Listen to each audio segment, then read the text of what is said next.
Assalamualaikum warahmatullahi wabarakatuh. Kembali lagi bersama Ikal di channel Ongo DIY.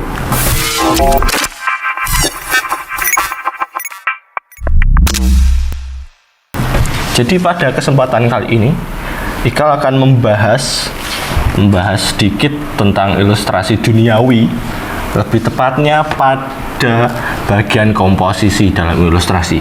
Kata komposisi itu apa? Jadi komposisi adalah penyusun yang membentuk penataan objek dalam ilustrasi kalian supaya lebih harmonis dan enak dilihat oleh mata ya. Jadi penting buat kalian punya komposisi yang harmonis. Jadi komposisi ini berpengaruh besar dalam ilustrasi yang akan kalian buat supaya penataannya itu nggak ngawur-ngawuran, nggak asal-asalan, dan nggak semrawut seperti apa yang terjadi pada negara kita saat ini. Jadi kenapa komposisi itu penting? Karena komposisi ini seperti yang Ikal bilang tadi, punya poin besar yang menentukan harmonis tidaknya gambar kalian setelah sudah jadi ya.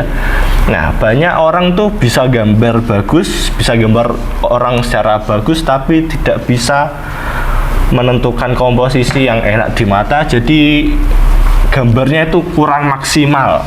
Nah, jadi untuk menutupi ketidakmaksimalan itu kita bahas komposisi kali ini. Jadi kurang lebih seperti itu. Sedikit dari komposisi, kita langsung saja ke example yang pertama. Jadi yang pertama ada rule of third ya. Ini yang sering dipakai oleh ilustrator karena mudah digunakan dan beberapa penerapannya itu dinamis, bisa kemana-mana. Nah, jadi rule of third ini komposisi yang ditentukan sama dua garis horizontal dan vertikal. Seperti di gambar ini kalian bisa lihat ada dua garis vertikal dan dua garis horizontal. Nah, dari keempat garis ini kalian bisa motokin gambar kalian dari garis horizontal seperti ngasih pijakan di garis ini. Nah, seperti ini, dan kita bisa kasih subjek di garis vertikalnya seperti ini. Nah, kalian itu bisa explore karena ada banyak variasi yang bisa digunakan pada komposisi rule of third ini. Nah, yang kedua ada V-shape. Kalau yang satu ini komposisi yang ditentukan dua garis diagonal yang berlawanan sehingga membentuk huruf V. Nah, untuk penerapannya Ikal contohkan ngasih bangunan di dalam huruf ini. Nah, kalian bisa lihat. Terus bangunan ini sebagai focal point ya, dan untuk sisanya yang belum keisi akan Ikal biarin, dan mungkin supaya lebih dinamis akan dikasih awan-awan seperti ini sebagai pelengkap saja. Nah, yang ketiga ada diagonal composition. Kalau sebelumnya dua garis diagonal yang berlawanan, sekarang kita pakainya satu garis diagonal yang membelah satu kanvas. Nah, penerapannya juga hampir sama.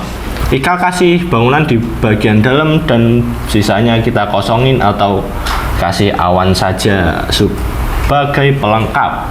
Nah, untuk yang keempat ini center focal point. Nah, seperti namanya, focal point berada di tengah ya. Jadi Ikal kasih contoh untuk focal pointnya akan Ikal kasih subjek seperti ini. Nah, untuk sebagai pelengkap supaya nggak kosong-kosong banget, sisanya akan Ikal kasih pelengkap seperti bangunan seperti ini. Nah, untuk yang kelima ini komposisi simetris.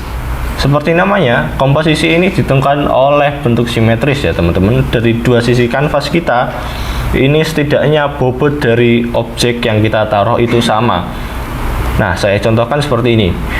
Kondisi di dalam kendaraan ini yang bentuk kanan kirinya itu simetris. Nah, bisa kalian tambahkan subjek di tengah dengan catatan bobotnya harus simetris.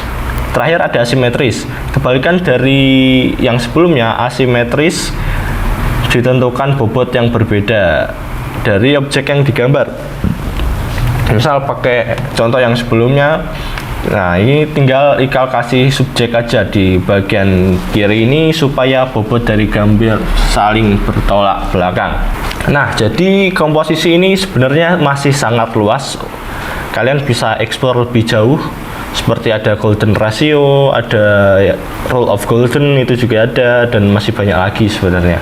Yang Ikal bahas kali ini cuman yang gampang-gampang aja supaya kalian itu gampang mencernanya. Jadi kurang lebih seperti ini ya pembahasan komposisi kita kali ini. Jadi mungkin sampai sini dulu video kita kali ini. Jangan lupa like, comment, subscribe, dan share ke teman-teman kalian kalau ini membantu. Saya Ikal pamit undur diri. Wassalamualaikum warahmatullahi wabarakatuh.